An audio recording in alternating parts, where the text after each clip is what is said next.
Why did you connect with California? So many of my close friends are here. I'd say since I left home, I've never really had the place that feels like that's my home. I had never been to London before I moved there. It was like, this is a new challenge. The whole thing seemed to me to just be a new challenge. It was crazy watching it kind of from a distance. And one of my favorite memories, when we'd just been formed as a band, there was like a picture of us that had been taken from when we were at the show, like someone's mum had taken it. And we'd heard this picture was being put in the paper. So we were like, oh, we're gonna be in the paper. Like, that's crazy.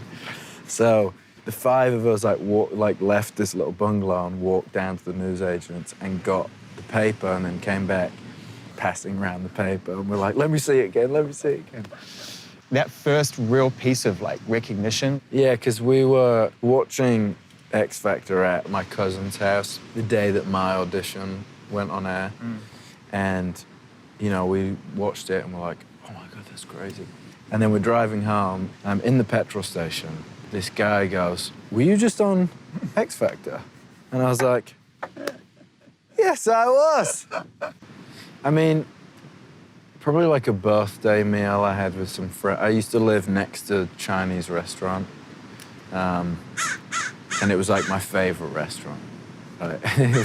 So I used to come home from school every day, I'd get up to my bedroom, like open the window and stick my head out. To smell it. Woo! You know? And that was like where I went for my birthday meals. Zayn already did that and he bounced out mid-tour. I mean, it was hard. We were sad, obviously, that someone had left, but also sad that he was not enjoying it so much that he had to leave. Golden, we wrote on day 2, and immediately, as soon as we'd done it, it was like, oh, this is track 1. You knew it? Right. So you knew Fine Line would be the last track? Yeah, as soon as we Did you know it was the album title as well? No.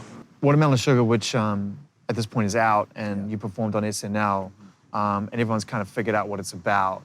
The joys of, you know, mutually appreciated oral pleasure. Is that what it's about? Is it? I don't know. That's what everyone's saying.